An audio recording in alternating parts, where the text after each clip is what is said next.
BRB Blazer. We got 4 not on a team. Leonard Fournette not on a team.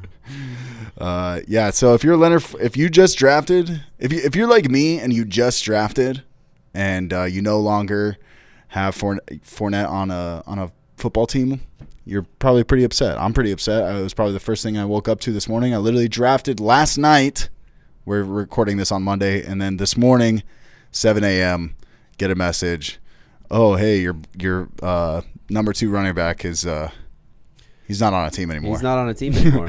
So yeah, pretty upsetting. I think he still will get signed somewhere. Like, what are your initial thoughts when you first saw the signing?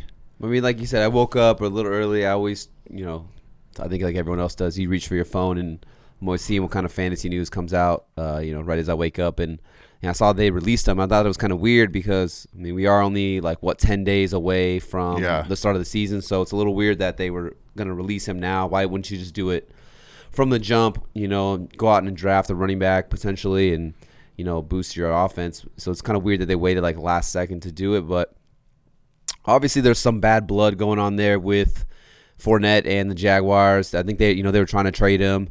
Doug Marrone came out and kind of, throwing shade. He was like, yeah, we tried to get anything for him, 5th round, 6th round, 7th round, but no one wanted to give us anything. So we let him go. So it is a little interesting that nobody was willing to pull the trigger on him and make a trade for him. I'm not sure if it's because he's due $4.1 million this year. So I'm not sure if now that he's, obviously he's going to go through the waiver period, all 32 teams, all 31 teams, I guess, because the Jaguars are out. But the 31 teams will have a chance to grab him off of the waiver. If not, if he clears waivers, then he will become a free agent. I'm not sure if once he becomes a free agent or if he becomes a free agent, if he was to sign somewhere, if it's okay, it's just a 1 year, $1 million deal instead of if they traded for him, his contract would still be, carried over to that 1 year left, $4.1 million left. So I wonder if that was a reason why no one pulled the trigger and made a trade for him. So yeah, I mean, we went back and looked at some of the. There was a lot of people who weren't big on Fournette, and I was kind of just because he was dropping so far. I mean, the dude gets when he's healthy, he gets 300 plus carries, and it's that's what you look for when you draft a running back. So he might not be the most efficient, but he can handle a huge workload like that. And that being said, I his yards per touch went up from 3.8 to 3.9 to this past season was at 4.3. So I don't know. I was looking up on it. The thing is last year there was a lot of trade rumors and all this stuff. So there was a lot of people saying, "Oh, well, why would you draft him? There's all these trade rumors. Oh, they don't want him there." I'm like, "Well, last year the exact same thing happened. They were saying this exact same thing, and he still played the whole year, and he was a decent RB2, So, but yeah, obviously, if you're like me in this pickle, there's 2 guys that you could look at, and the first one would be Chris Thompson. But I guess we could speak on where we think he'll go. Yeah, I mean, one thing I could say with Fournette here, like you said, I mean, kind of, a volume-based guy, over 300 total touches. He had a career year in receptions, 76. He had 100 targets, only one of 4 running backs to get 100 or more targets.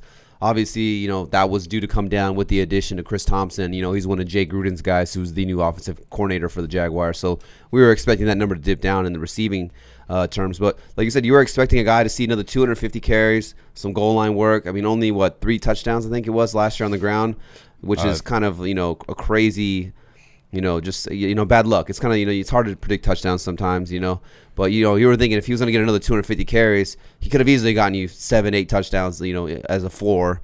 He definitely was going to go up from the 3. But I was just looking at something. I saw this. It was on a Pro Football Focus Twitter. It's his Leonard Fournette's grades over the last 3 years. And I was a little surprised when I saw this. So his rookie year, he was graded as the 51st graded running back. 2018, the 33rd graded running back. And last year thinking he had a good year. But he was the 46th graded running back per Pro Football Focus. So maybe that's what the Jaguars saw. We're obviously looking at numbers for fantasy. Hey, the guy got a ton of carries, ton of catches. He, like I said, he was a serviceable RB2 for me throughout the year. But in terms of being an actual football player, he's in a contract here. He obviously wants to get paid. These grades right here on It doesn't. Pro Football Focus are saying that he's it doesn't help his case to get put on another team, and I'm sure that the other players were or the other coaches and teams were looking at that, like things like that where he was graded at and all that. Yeah. For sure. I mean, but with that being said, like I'm not sure if he'll get picked up in the waiver wire. Obviously, we'll know by this time tomorrow whether someone swooped him up or if he becomes a free agent and then he's free to kind of go sign wherever he wants. So I'm interested to see if there is a team that's willing to put in a claim and grab him, or if he's just going to go through the waivers and then he'll be able to test free agency. But what's the we were kind of talking off air, like where do we think he could go, because he's going to get picked up somewhere, whether it's through the waivers or whether he gets signed in free agency. He's too young. He's too young. Is this his fourth year? Yeah, he's going into his fourth year. Even though he looks 40. Looks like he's 40. Yeah, but yeah, he's not very. He's not that old, and so I mean, yeah, for sure, it's not like a Devontae Freeman type issue. So I think my top 2 spots that I think he could go, because David Montgomery, who we'll actually speak on in a second, but I would say because David Montgomery's injured. Maybe the Bears, and then I would say the Eagles need a little bit of running back depth. So I could see either of those 2 teams. Those are my top 2 predictions of places he could go. So as like a David Montgomery, a truther or a David Montgomery fan, I would hate for him to go to the Bears, just because I felt like David Montgomery is one of those guys where he was in line for another 250 plus carries. Not highly efficient as a rookie, but I think in year 2 I think he could only get better. Obviously, he hurts the groin. He's out for a couple weeks. They're saying he should be back by week 1, week 2 at the latest. But, do they just go out and get Fournette as depth? I would just hate to see him go there, because now it's like you would have a trio of running backs, Fournette, Montgomery, and Cohen. Is obviously going to be utilized too out of the passing game. Yeah. The Eagles one kind of makes sense. He kind of replaces that Jordan Howard role, because they have Miles Sanders. We're all kind of hyped on Miles Sanders. Yeah. This year, no Jordan Howard, but they still have Boston Scott, but he's kind of like a Miles Sanders kind of guy right there. They don't have like a thumper, like a bruiser, a bruiser. They don't have like that. I guess you could call him like a Jordan Howard type of running back. So right, the Eagles kind of make sense to me, especially when we've seen what he likes to do. Doug Peterson, what is his name? Captain McVisor. Turbo McVisor. Turbo McVisor, yeah. Doug Peterson. We see what he likes to do over the course of his career as being the head coach for the Eagles. He likes to have a little running back by committee, a little 1-2 punch here. Yeah. So I could for sure see him going to the Eagles. I think the Chargers would be a nice little spot. So he's been saying that he wants to go to L.A. I don't know. Seen some reports like him and Jalen Ramsey are like best friends. So he's trying to get to L.A. I'm not necessarily sure it'll be with the Rams. I mean, they go out and they spend a second-round pick on Cam Akers. You still have Darrell Henderson, who's coming into his second year. Still have some good depth in Malcolm Brown and John Kelly as well. So I can't imagine them making a splash and just going to get Fournette and just kind of pushing all those guys aside for a guy who nobody even wanted to trade a 7th-round pick for to get. I mean, even the Jets were willing to trade a 7th-round pick to get Kalen Ballage. Nobody was willing to trade. Yeah, that's what like Fournette. I don't. Because we were talking about, it's like it seems like Doug Marrone and the coaching staff just had a beef with him, because that report doesn't seem right to me. Like, I think that it's almost like they just want to make him look shittier on paper to these other fantasy or to these other football teams, so that way they don't sign him. So like I don't think that the people, like, they were offering 7th-round picks and then some and still couldn't get rid of him. I don't know. That's just my opinion, but yeah. So yeah, he was like saying he wants to go to L.A. I doubt the Rams are a possibility, but luckily for him, there's 2 teams in L.A. You got the Chargers there. No longer have Melvin Gordon. He's in Denver.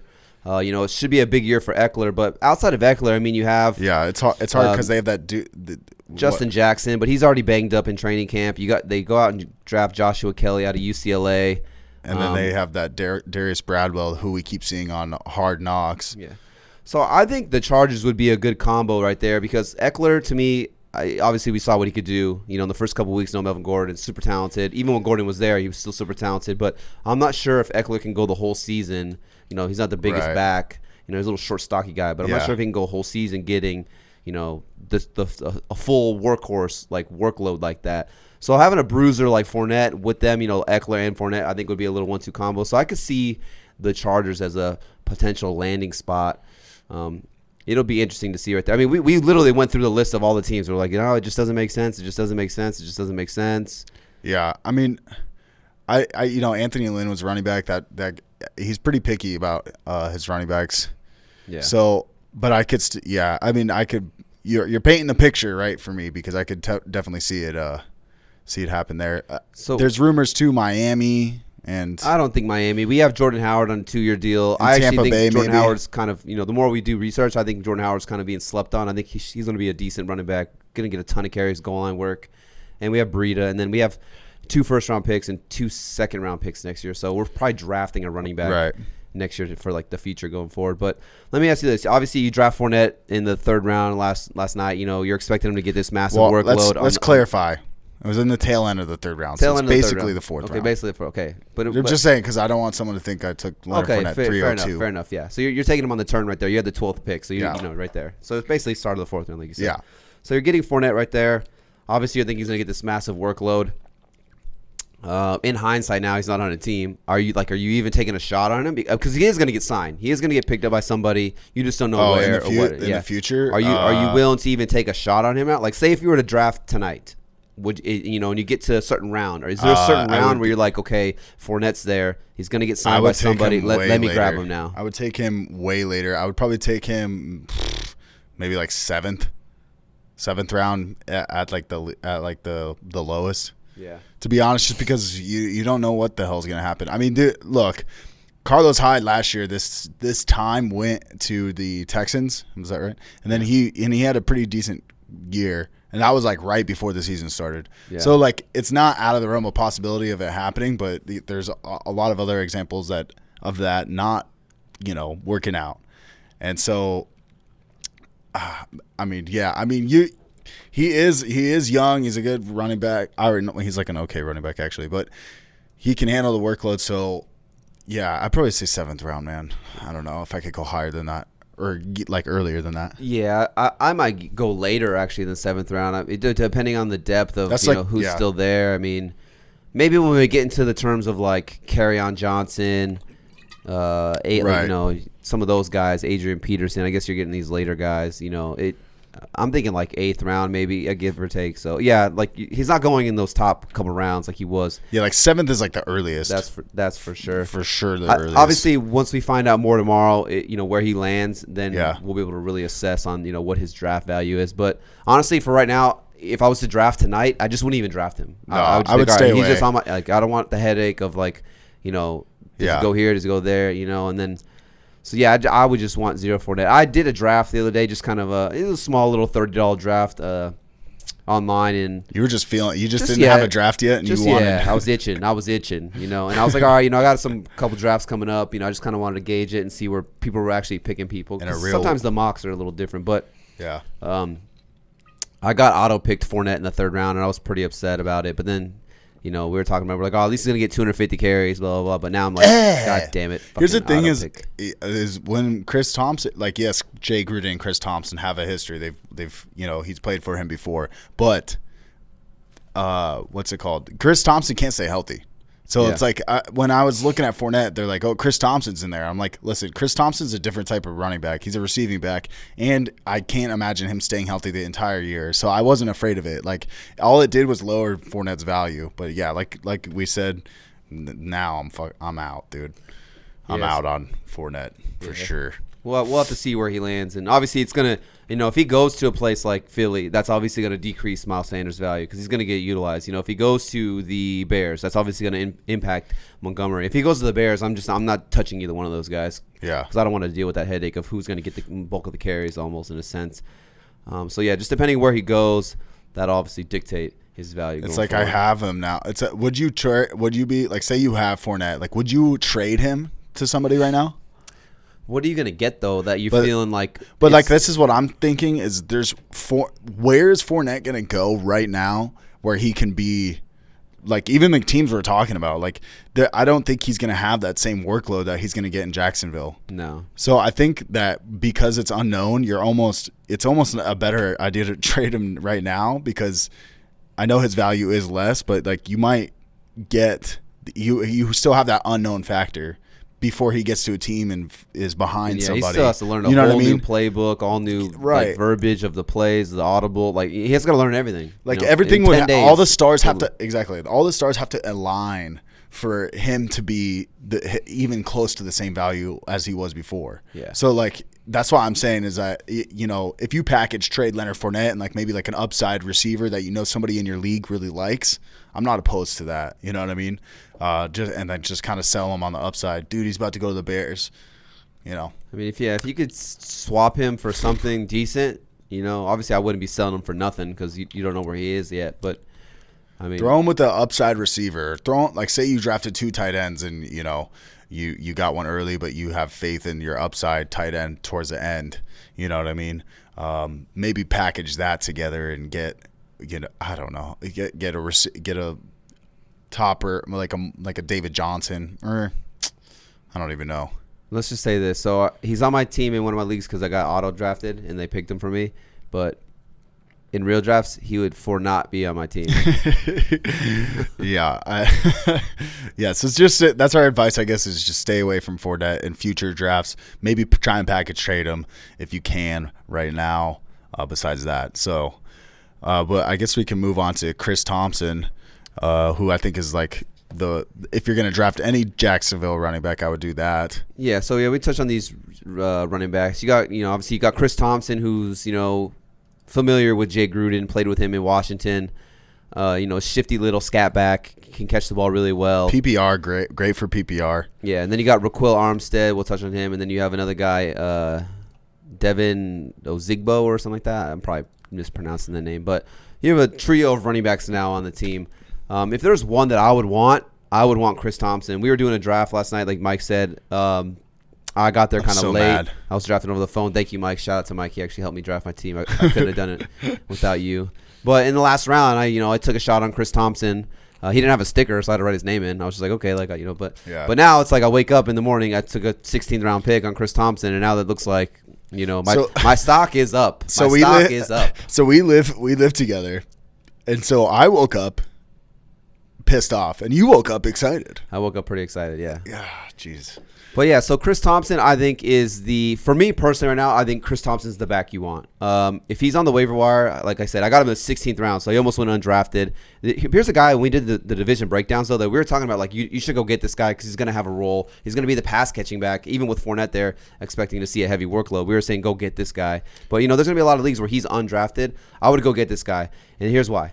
Because now you have Ryquell Armstead, you have the Zigbo guy, and you have Thompson, little trio of running backs right here. But the thing is, too, this is no longer the Jacksonville Jaguars of 2017. I saw a stat. They actually traded away Yannick Ngakoue. I'm probably butchering that name as well. Yeah. But I saw something saying that in 2017, when it was the Jacksonville Jaguars, they had 6 Pro Bowlers. They now have 0 players of those 6 Pro Bowlers on the team now. Yeah. So this is going to be one of the worst teams in defense in the NFL. They're talking about them trying to get Trevor Lawrence. Yeah, this is going to be one of the worst teams, though. So they're going to be playing catch up a lot, and maybe that's what it is. Maybe they're like, hey, we can't afford to run the ball 250 times with Fournette. We are going to be behind in a lot of games. So yeah. I think you're going to see a lot of Chris Thompson coming out of the backfield, and for when he's healthy, he's always up there in terms of targets and receptions for running backs. I mean, he's like a James White, like he just, for whatever reason, can't seem to stay healthy. Maybe we'll see it's a new change of scenery. Maybe the weather in Jacksonville, maybe the humidity, it will keep him loose and limber for whatever reason. But I mean, the guy is a talented little pass catcher out of the backfield, quick and shifty. He's a mismatch nightmare for these linebackers if they try to guard him out of the backfield. Yeah. So I mean, you could see him. I mean, it's not out of the realm of possibility to see him. If he plays a full 16 games, like, he could get you 60 receptions easy. Yeah, I think. I was about to even say more, but yeah, for sure. So he'd be the guy I'd be trying to get on the waiver wire. Because I'm not sure about these other guys. So we can move on to the next guy then. I go for Chris Thompson. I would say at first my gut instinct was to go for – I was like, okay, who's the other running back besides Chris Thompson? Okay, Ryquell Armstead. Should we do it? After doing research – I'm not sold that Ryquell Armstead's going to be of any help to your fantasy team. I think there's slim possibility, but I'm staying away. Look at this. I try and pull. If you're watching on YouTube, I'm trying to pull up these highlights for all these players while we go, and you can't even find. There's no. He doesn't play enough to have NFL highlights. Yeah, I mean, you know what I mean. Yeah, no, that doesn't show that he's not a proven person. I just can't. I'm not going to put my faith in my first waiver wire pick for a guy that I don't even know if he's going to make it. I think you can see a running back by committee between him and the Ozigbo guy. Like you said, I'm not really sold on Armstead either. If there was one of the three I'm gonna go get, it's Chris Thompson. Even in standard leagues, I think I'm going to get Chris Thompson just because he'll offer me a safe floor of 50 receiving yards every single week, and then he's probably going to get a couple carries here and there as well. But yeah, the Armstead guy, I personally, I mean, if you have a roster spot to burn, like say there's just nobody, you just drafting random people down the stretch, and you want to add some running back depth, 100% go get this guy because, for right now, he's penciled in as the starter. And if you can find a starting running back on the waiver wire, you should for sure go get him. How productive is he going to be? That is yet to be seen. We have yet to know if this is going to be a running back by committee with him and Ozigbo. And nobody's saying that, like, how do you know that the Jaguars don't sign Devontae Freeman, like, this week? Yeah, that's another thing. What I mean? Yeah. I mean, he's going to be a free agent. He's a free agent, Devontae Freeman. So, one thing I was reading something else saying that, they're saying why they think Devontae Freeman wouldn't go there is they were saying that the Jaguars didn't even want to pay Fournette $4 million. So, what makes you think that they would go out and pay Devontae Freeman $4 or $5 million? Because remember he was going to get a contract for like $4 million or something like that. Well, but he turned it down. Think he's kind of come to the terms like, okay, I'm down to settle for a little bit less. I think that happens a lot with these running backs when they do these holdouts or don't sign for a certain amount of money. Yeah. But I mean, I think if you were to bring Devontae Freeman in, he would be better than Armstead and Ozigbo. Obviously, Chris Thompson would probably still have a role, but Devontae Freeman is a very capable pass-catching running back. So that would be interesting to see. I mean, you never know. That is for sure in the realm of possibility. I think you could see something like that happen where they go out and sign somebody. But for right now, it's the Ryquell Armstead show. You got Ozigbo. I think you got another running back named James Robinson. I wouldn't be surprised to see him emerge. At any given moment, it could just be who's the hot hand, who's the player that kind of comes out, and really takes over the role. Because I think they're kind of auditioning right now to see who's going to be the lead back in this offense outside of Chris Thompson, obviously. Here's the thing is we know, but it's out of all those guys, we have the most knowledge and the most thing about Chris Thompson. We have like the most prior education about the way he used to play. That's a terrible sentence, but but you know what I mean. So that's why we've seen Chris Thompson get it done. Yeah, with Jay Gruden, who is now the coordinator for the Jaguars. So it just the puzzle pieces are connecting, or the stars are aligning kind of for him to be the guy in this backfield that you want. Thompson or bust. That's what I'm saying right now. I'm just thinking too, can't see a scenario where, obviously you're drafting Fournette. Maybe he wasn't hyper efficient, but you're drafting him because he was going to get 250 plus touches. Yeah. These running backs, guaranteed to me, 15 carries a game. These running backs to me are not going to see 250 touches. No. This could literally be like 150 touches here, 100 touches here, 80 touches here. I mean, I think they're going to be throwing a ton. So I think they're going to be pass happy with Minshew. Because like I said, they're going to be behind in a lot of games. So that's obviously limits the rushing upside. So I don't like it either. I'm kind of on your side, Mike, when you said, there's nothing I really seen from Armstead. If you can go get him, I don't want to say don't go get him, but I don't see anything where, are you going to feel confident going to get him off the waiver wire and throwing him into your starting lineup? Are you throwing him in as an RB2? Are you throwing him in as a flex? What are you throwing him in as? Okay, check it out. This is the other thing I forgot to bring up, but the Jaguars play the Colts week 1. So you're going to get a guy who has very little experience as a starting running back.